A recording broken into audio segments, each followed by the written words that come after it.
മടങ്ങിയെത്താം Shri Augustine. UDF സർക്കാർ വന്നു, വിഴിഞ്ഞത്തിൻ്റെ കാര്യം ഏകദേശം തീരുമാനമായി എന്ന് വേണമെങ്കിൽ ക്യാപ്ഷൻ ഇട്ട് വെക്കുന്നത് നല്ലതായിരിക്കും എന്നുള്ളത് ഏറ്റവും പ്രാധാന്യത്തോടു കൂടി ഞാൻ പറയാം. ഒന്നാമത്തെ കാര്യം, വിഴിഞ്ഞം പോർട്ടിൻ്റെ 49% അദാനി വിറ്റു എന്ന് തന്നെ എഴുതി വെച്ചോളൂ. കാരണം എന്താ അറിയോ, ഇനി 2080 നോക്കിയാൽ മതി വിഴിഞ്ഞം പോർട്ട് കേരള സർക്കാരിന് എന്തെങ്കിലും റോളുണ്ടോ എന്നറിയണമെങ്കിൽ. കാരണം എന്താണ്, 100% ഷെയർ 2080 വരെ അദാനിക്ക് കൊടുത്തിട്ടാണുള്ളത്. അതിൻ്റെ 49% വിദേശ കമ്പനിക്ക് വിറ്റു. ഇനി MNC കമ്പനി വിചാരിക്കും കേരളത്തിൽ ഏത് കപ്പൽ വന്നിട്ട് വിഴിഞ്ഞത്ത് കണ്ടെയ്നർ ഇറക്കണം, ഏത് കണ്ടെയ്നർ വിഴിഞ്ഞത്ത് പിന്നെ അടുക്കണം, അല്ലെങ്കിൽ കണ്ടെയ്നർ ഏത് ബെർത്ത് ആരുപയോഗിക്കണം എന്നുള്ളത് ആര് ശ്രമിക്കും? MNC കമ്പനിയും അദാനിയും കൂടെ തീരുമാനിക്കും എന്നുള്ളതാണ്. ആ കരാറിലെല്ലാം ഇന്ത്യയിലുള്ള മുഴുവൻ കണ്ടെയ്നറുകളെയും വിഴിഞ്ഞത്ത് ഇറക്കാനുള്ള സാഹചര്യം ഒരുക്കി കൊടുക്കണം എന്ന് എവിടെ എഴുതി വെച്ചിട്ടില്ല എന്നുള്ളതാണ്. രണ്ടാമത്തെ കാര്യം, വിഴിഞ്ഞം പോർട്ട് എന്ന് പറഞ്ഞാൽ ഈ അദാനി വിഴിഞ്ഞം പോർട്ട് പ്രൈവറ്റ് ലിമിറ്റഡ് എന്ന് പറയുന്ന കമ്പനിയുടെ 100% ഓണർ ആരാ? അദാനിയാണ്. അദാനിക്ക് ഈ സെബിയിൽ പോയി അനുമതി മേടിക്കാൻ ഒരു കേരള സർക്കാരിൻ്റെ അനുമതി ഇപ്പോഴത്തെ സാഹചര്യത്തിൽ ആവശ്യമില്ല. സെബി അത് ചോദിക്കാനും പോകുന്നില്ല. സെബീനെ സംബന്ധിച്ചിടത്തോളം സെബീൻ്റെ മുന്നിൽ വരുന്നത് എന്താണ്? ഈ പറഞ്ഞ അദാനി വിഴിഞ്ഞം പോർട്ട് പ്രൈവറ്റ് ലിമിറ്റഡ് എന്ന് പറയുന്ന കമ്പനി ഷെയർ വിൽക്കുന്നതിന് അവരുടെ ആ കമ്പനിയുമായി ബന്ധപ്പെട്ട രേഖകൾ മാത്രം പരിശോധിച്ചാൽ മതി. എന്താണ് സംഭവിക്കുന്നത്? ഈ അദാനി വിഴിഞ്ഞം പോർട്ട് പ്രൈവറ്റ് ലിമിറ്റഡും കേരള സർക്കാരും വെച്ചിട്ടുള്ള എഗ്രിമെൻറ്റിൽ ഒരു വയലേഷൻ നടന്നിരിക്കുന്നു. ഈ വയലേഷൻ നടന്നു എന്നുള്ള കാര്യം മനസ്സിലായല്ലോ.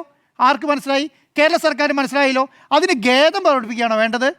ഒരു മിനിറ്റ്, അതൃപ്തി പറയുകയാണോ വേണ്ടത്? അല്ലല്ലോ. ഈ നടപടി സ്വീകരിക്കേണ്ടായിരുന്നോ? എന്തെങ്കിലും നടപടി സ്വീകരിക്കുന്നുണ്ടോ എന്നുള്ളതാണ് ഏറ്റവും പ്രധാനപ്പെട്ട കാര്യം. അതുമാത്രമാണോ?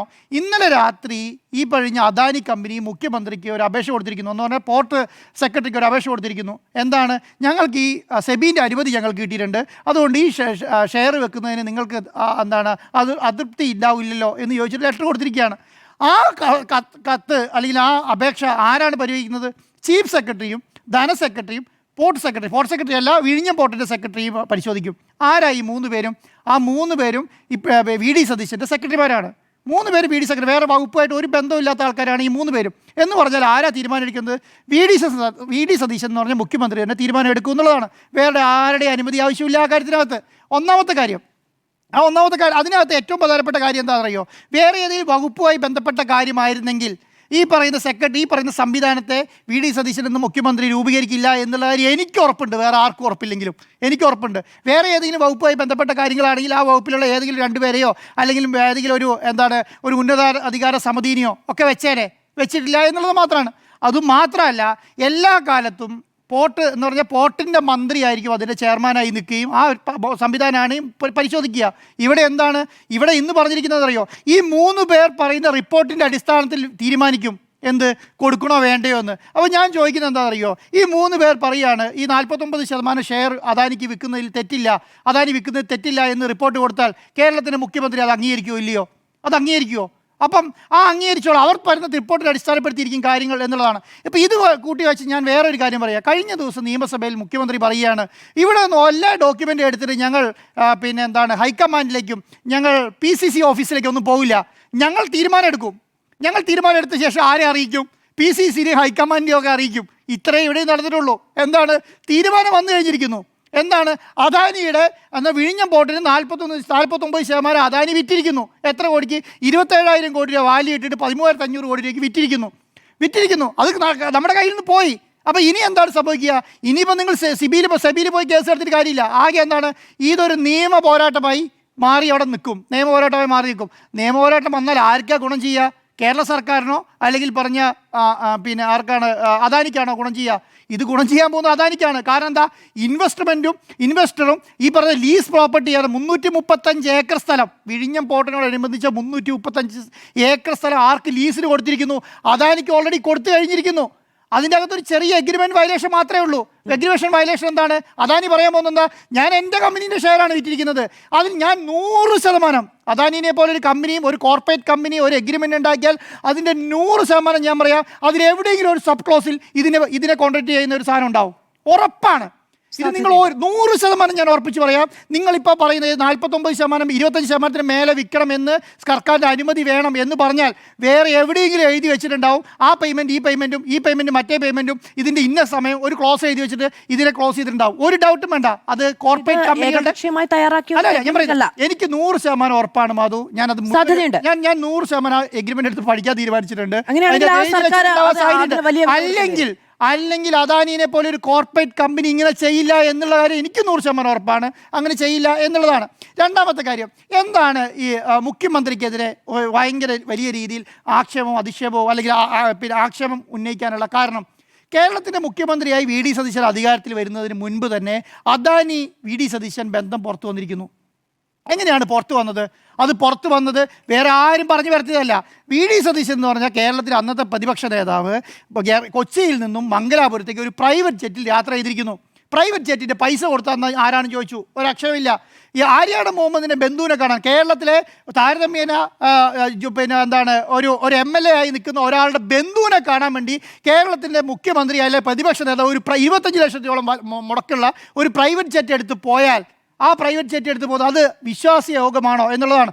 ഇന്ന് വി ഡി പറഞ്ഞ പിന്നെ ഇട്ട പോസ്റ്റിൻ്റെ അടിയിൽ ഒരാൾ വന്ന് കമൻറ്റ് എഴുതിയിട്ടുണ്ട്. ഞാൻ ആ കമൻറ്റ് വായിക്കുകയായിരുന്നു. വളരെ രസകരമായി സുനിൽ എന്നെ കാണിച്ചു തന്നു. ആ കമൻറ്റ് എന്താണെന്നറിയോ? ഈ നാട്ടിൽ തട്ടുകട നടത്തുന്ന ആൾക്കാർക്ക് സ്വന്തം അടുത്ത പഞ്ചായത്തിൽ എന്തൊക്കെ നടക്കുന്നുള്ളത് അറിയാൻ പറ്റും. മനസ്സിലായോ? സ്വന്തം വകുപ്പിൽ എന്താ നടക്കുന്നുള്ളത് മുഖ്യമന്ത്രിക്ക് അറിയാൻ പറ്റില്ലേ എന്നുള്ളത് സാധാരണക്കാരൻ വന്ന് അതിൻ്റെ കീഴിൽ ചോദിച്ചിരിക്കുകയാണ്. കാരണം അത്രയധികം കേരളത്തിലെ ജനങ്ങൾക്ക് കാര്യം മനസ്സിലാകുന്നത്. ഞാൻ വേറെ ഒരു വകുപ്പുമായിട്ട് ബന്ധപ്പെട്ട ഒരു പ്രശ്നമില്ലല്ലോ. ഇൻലൻഡ് നാവിഗേഷൻ്റെ MD ആരാ? അതിൻ്റെ മന്ത്രി ആരാ? ഈ പറയുന്ന വി ഡി സതീശൻ തന്നെയാണ്. ഈ പറഞ്ഞ പോർട്ടിൻ്റെ മന്ത്രി ആരാ? V D സതീശനാണ്. അദാനിയുമായി ബന്ധപ്പെട്ട സംവിധാനങ്ങളെ മുഴുവൻ കൈകാര്യം ചെയ്ത മന്ത്രി ഒരാൾ മാറിയിരിക്കുന്നു. അത് വി ഡി സതീശൻ എന്ന് പറഞ്ഞാൽ കേരളത്തിലെ മുഖ്യമന്ത്രിയാണ്. അപ്പോൾ ഇതൊന്നും കേരളത്തിൽ ആരും ഉന്നയിക്കാൻ പാടില്ല. ഇതെല്ലാം ഞാൻ പറയുന്നത് ഇതൊന്നും LDFൻ്റെ കാലത്ത് നടന്നതല്ലാന്നേ. കേരളത്തിൻ്റെ LDFൻ്റെ കാലത്ത് 49% വിൽക്കാൻ അദാനി തയ്യാറായിട്ടില്ല.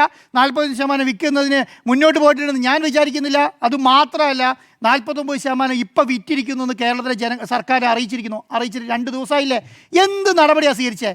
2 ദിവസമായി. കേരളത്തിൻ്റെ ഏറ്റവും തന്ത്രപ്രധാനമായ ഒരു സ്ഥലം, ഏറ്റവും തന്ത്രപരം ഇന്ത്യൻ ഓഷ്യൻ്റെ ഏക തുറമുഖം, കേരളത്തെ സംബന്ധിച്ചിടത്തോളം ആ തുറമുഖത്ത് കാരണം എന്താണ്? ലോകരാജ്യങ്ങൾ തമ്മിൽ ഒരു പോർട്ടും നമുക്കറിയാലോ. ശ്രീലങ്കയിലെ പോർട്ട്, കൊളംബോ പോർട്ട് ചൈനയ്ക്ക് കൊടുത്ത അവസ്ഥ നമുക്കറിയാലോ. എന്താ? ആ രാജ്യമില്ലാതായി. ആ രാജ്യം ചൈന കീഴടക്കിയ പോലെ ആയിപ്പോയി ഒരു സമയത്ത്. എന്തുകൊണ്ടാണ്? ഒരു പോർട്ട്, കൊളംബോ പോർട്ട് കൊടുത്ത പോലെയാണ്. അങ്ങനെ ഒരു പോർട്ട്, കേരളത്തിൻ്റെ ഏറ്റവും തന്ത്രപ്രധാനമായ ഒരു സ്ഥലം, ഒരു പോർട്ട് 49% 2080 വരെയുള്ള സ്ഥലത്ത് 49% ഒരു വിദേശ കമ്പനിക്ക് വിൽക്കുമ്പോൾ ആ കമ്പനി ആ പോർട്ട് സ്ഥിതി ചെയ്യുന്ന സർക്കാർ അറിഞ്ഞില്ല എന്ന് പറഞ്ഞാൽ അത് ഭരണപരമായ പരാജയമല്ലേ? ആ പരാജയം വെച്ച് രാജിവെച്ച് പോകേണ്ട സമയം കഴിഞ്ഞു. പരാജയം. എൻ്റെ കയ്യിലിരിക്കുന്ന എൻ്റെ സ്വത്ത്, എൻ്റെ ഉടമസ്ഥതയിൽ ഞാൻ കേരളത്തിലെ സ്വത്തുക്കളും ജനങ്ങളെയും സ്വത്തുക്കൾ കൈകാര്യം ചെയ്തോളാം. ഞാനാണ് അതിൻ്റെ ഉന്നത അധികാരി എന്ന് പറഞ്ഞിട്ടാണ് കേരളത്തിലെ മുഖ്യമന്ത്രി അധികാരത്തിൽ വരുന്നത്, അല്ലേ? കേരളത്തിലെ മന്ത്രിമാർ അധികാരത്തിൽ വരുന്നത്. കേരളത്തിൽ സ്വത്തിനും ജീവനും പൂർണ്ണ ഉത്തരവാദിയായ കേരളത്തിൻ്റെ മുഖ്യമന്ത്രിയാണ്, അല്ലേ? ആ മുഖ്യമന്ത്രിയുടെ ഒരു സംവിധാനം, ഇത്രയും തന്ത്രപ്രധാനമായ ഒരു സ്ഥലം വേറൊരു വിദേശ കമ്പനിക്ക്, ഒരു പ്രൈവറ്റ് കമ്പനി വിറ്റു എന്ന് പറഞ്ഞപ്പോൾ, ആ കമ്പനിക്ക് ഒരു കോർപ്പറേറ്റ് കമ്പനി വിറ്റു എന്ന് പറഞ്ഞപ്പോൾ എന്ത് നടപടിയാണ് സ്വീകരിച്ചേ? അത് 3 സെക്രട്ടറിമാരെ വെച്ച് അന്വേഷിക്കുകയാണ് വേണ്ടത്. അതിനകത്തൊരു മന്ത്രി ഉണ്ടോ? ഒരു പൊളിറ്റിക്കൽ അപ്പോയിൻമെൻ്റ് ഉണ്ടോ? 3 ഉദ്യോഗസ്ഥന്മാർ, 3 ബ്യൂറോക്രാറ്റ്സ് ആണോ നോക്കേണ്ടത്? ഒരു പൊളിറ്റിക്കൽ അപ്പോയിൻമെൻറ്റ് ഒരെണ്ണം 13,000 കോടി വിഴിഞ്ഞത്തിന് 13,000 കോടി 49% വിറ്റു എന്ന് പറഞ്ഞിട്ട് എന്താ പൊളിറ്റിക്കൽ അപ്പോയിൻമെൻറ്റ് വെക്കാത്ത എന്തുകൊണ്ടാണ്? ഇന്ന് ഞാൻ ഇത് വെച്ചിട്ടാണ് ഞാൻ കെ സി വേണുഗോപാലിൻ്റെ കാര്യം ചോദിക്കുന്നത്. കെ സി വേണുഗോപാൽ ചെന്നു, അദാനി എവിടെ സൂപ്പർ പവറാണ്? BJP ഭരിക്കുന്ന സംസ്ഥാനത്ത് സൂപ്പർ പവറാണ്. അതറിയാവുന്ന കോൺഗ്രസ് ആണ്, അല്ലേ? ആ കോൺഗ്രസ് അദാനി ഇവിടെ എന്താ ചെയ്യുന്നത് നോക്കണ്ടേ? എന്തുകൊണ്ട് നോക്കിയില്ല? അങ്ങനെ ചെയ്യാൻ കഴിയുമെന്ന് ചോദിക്കുന്നതല്ല ചോദ്യം. എന്തുകൊണ്ട് നോക്കിയില്ല? അദാനി സൂപ്പർ പവർ ആണെന്ന് അറിയാവുന്ന കോൺഗ്രസ്, അദാനി സൂപ്പർ പവർ ആണെന്നും അദാനി BJPക്ക് വേണ്ടിയിട്ട് എന്തും ചെയ്യും, എന്ത് സപ്പോർട്ട് ചെയ്തു കൊടുക്കും എന്ന് പറയുന്ന അറിയാവുന്ന കോൺഗ്രസ്, അവരുമായിട്ട് എല്ലാ ഡീലും ഉറപ്പിക്കുന്ന കോൺഗ്രസ്, അദാനിക്കെതിരെ ഇന്നും ആക്ഷേപം പറയുന്ന കോൺഗ്രസ് കേരളത്തിൽ അദാനി എന്ത് ചെയ്യുന്നു എന്ന് നോക്കണ്ടായിരുന്നോ? നോക്കിയില്ലല്ലോ. അദാനിൻ്റെ കയ്യിലുള്ള ഏക സംവിധാനം വിറ്റു. വേറൊരു കാര്യം പറയട്ടെ, തിരുവനന്തപുരം എയർപോർട്ട് ആരയില്ല? അദാനീൻ്റെ അടുത്താണ്. തിരുവനന്തപുരം പോർട്ട് ആരയില്ല? അദാനീൻ്റെ അടുത്താണ്. ചെറിയ കാര്യമായിട്ടാണ് ഇതിനെ കാണുന്നത്. വളരെ നിസ്സാരമായ കാര്യം. ആരാണ് എയർപോർട്ടിൻ്റെ മന്ത്രി? കേരളത്തിലെ എയർപോർട്ടിൻ്റെ മന്ത്രി ആരാ? വി.ഡി. സതീശനാണ്. കേരളത്തിലെ പോർട്ടിന്റെ മന്ത്രി ആരാ? വി.ഡി. സതീശനാണ്. അപ്പോൾ ഇതിനെ ചെറിയ വളരെ നിഷ്കളങ്കമായി കാണാൻ ഞാൻ എന്തായാലും ആഗ്രഹിക്കുന്നില്ല. ഇനിയിപ്പോൾ എന്ത് തലകുടിഞ്ഞു വീണാലും ഞാൻ അതിനെക്കുറിച്ച് ആഗ്രഹിക്കാൻ ഉദ്ദേശിക്കുന്നു. എയർപോർട്ടും പോർട്ടൊക്കെ ഏത് കാലത്താ? ഏത് കാലത്തും ആയിക്കോട്ടെ. നിങ്ങൾ ഈ പഴയ കാലം പറയില്ല, കേരളം വിറ്റോണ്ടിരിക്കാന്ന്. നിങ്ങൾ പഴയ കാലം പറയില്ലേ? എന്താ ഇതിന് വളരെ സീരിയസ് ആയ, ഇത്രയും സീരിയസ് ആയ കാര്യത്തിൽ വളരെ ലാഘവത്തോട് കൂടി കാണുന്നത്? കേരളത്തിന്റെ ഒരു പോർട്ടിന്റെ 49% വിറ്റു എന്ന് പറയുമ്പോൾ നിങ്ങൾ പഴയ കാലത്ത് എന്ത് വേണം ചെയ്തോട്ടെ? ഇവിടെ പ്രതിപക്ഷം ഉണ്ടായിരുന്നില്ലേ? കേരളത്തിലെ പോർട്ട് ഞാൻ പറഞ്ഞത് ഈ MNC കമ്പനീനെ കുറിച്ച് നിങ്ങളൊന്ന് അന്വേഷിച്ചേ. 20 ടൺ ഹെറോയിലാണ് കൊണ്ടുപോയത്. 20 ടൺ അല്ലേ? അതെന്താ ചെറിയ കാര്യമാണോ? ഇവിടെ ഓപ്പറേഷൻ തൂഫാൻ നടത്തുകയാണ്. ഇവിടുത്തെ 1 ഗ്രാം MDMA പിടിക്കാൻ വേണ്ടി ആഭ്യന്തരമന്ത്രി അടക്കുക. 1 ഗ്രാം MDMA പിടിക്കാൻ വേണ്ടിയിട്ട് ഇവിടെ ഒരു സ്ക്രീനിങ് ഇല്ല മാധു, ഒരു സ്ക്രീനിങ് മിഷൻ ഇല്ല. ഈ വിഴിഞ്ഞ പോർട്ടിൽ ഒരു സ്ക്രീനിങ് മിഷൻ ഇല്ല. 1000 കപ്പൽ ആയിക്കട്ടെ, 1000 കപ്പൽ മാധു, ഞാൻ ഇടതുപക്ഷത്തിന്റെ വക്കാലത്തല്ല അവിടെ പറയുന്നത്. ഞാൻ ഇപ്പൊ കേരളം ഭരിക്കുന്ന മുഖ്യമന്ത്രിയെ കുറിച്ചാണ് പറയുന്നത്. മനസ്സിലായി? നിങ്ങൾ എന്റെ ഇടതുപക്ഷത്തിന്റെ വക്കാലത്തെടുത്ത് ആളാക്കാൻ മാറ്റണ്ട. അല്ല പറഞ്ഞില്ല, അതുകൊണ്ട് പറഞ്ഞത് ഇപ്പത്തെ കാര്യം പറയുന്നത്. ഞാൻ എന്താ പറയാ? ഒരു മിനിറ്റ്, ഞാൻ ഇപ്പൊ കേരളത്തിൽ 1000 2000 കപ്പൽ വന്നോട്ടെ. പറഞ്ഞില്ലേ?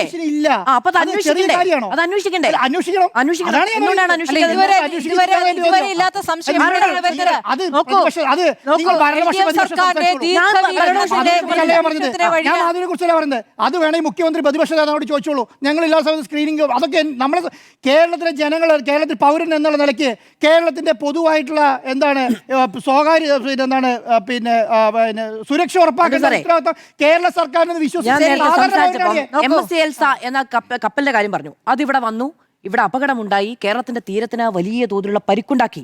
അതിനുള്ളിൽ എന്താണെന്ന് അറിയില്ലായിരുന്നു. അപ്പോൾ മുതൽ ഇങ്ങോട്ട് നമുക്ക് പരിശോധന നടത്താനുള്ള ഒരുപാട് സാഹചര്യങ്ങൾ ഉണ്ടായിരുന്നു. അവിടെ സ്ക്രീനിംഗ് മെഷീൻ ഇല്ല എന്ന കാര്യം ഇപ്പോഴാണോ നമ്മുടെ മുന്നിൽ വന്നത്? നഷ്ടപരിഹാരം വാങ്ങിയിട്ടില്ല. നഷ്ടപരിഹാരം മേടിച്ചില്ല. അപകടകരമായ ഒരു സംവിധാനം നിൽക്കുന്നു സ്മൃതി മാഡം, അപകടകരമായ സംവിധാനം നിൽക്കുന്നു. അതിനെ എങ്ങനെ കൈകാര്യം ചെയ്യുന്നുള്ളതാണ് യഥാർത്ഥ പ്രധാനപ്പെട്ട.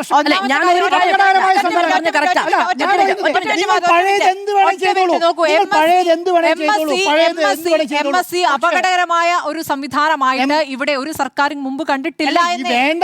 ഇവിടുത്തെ പഴയ കോൺക്ലേവിൽ പങ്കെടുത്ത് തന്നെ വലിയ നേട്ടമായിട്ടാണ് കഴിഞ്ഞ പ്രതിപക്ഷം 3 ദിവസമായി കണ്ടല്ലോ.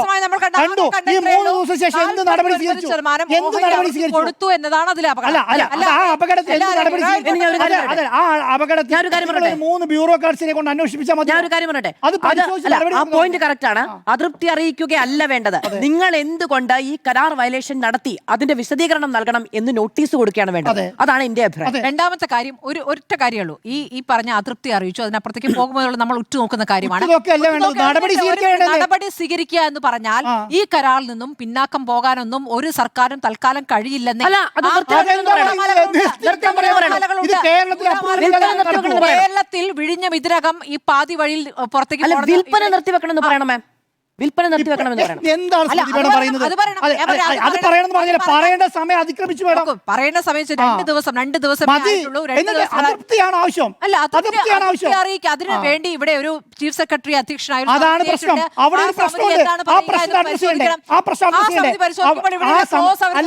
ആ സമിതി അല്ല പ്രശ്നം. ഒരു ബ്യൂറോക്രാറ്റ്സ് നോക്കി തീരുമാനം എടുക്കേണ്ട ഒരു സംവിധാനം അല്ല.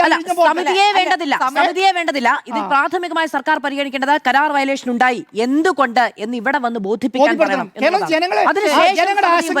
കേരളത്തിലെ ജനങ്ങളെ ആശങ്ക ദൂരീകരിക്കേണ്ട ഉത്തരവാദിത്തം കേരളത്തിലെ മുഖ്യ ആശങ്കയോടെ നിൽക്കട്ടെ. ഇത് നിയമലംഘനമാണ്. അതിന് മറുപടി പറയാൻ പറയണം.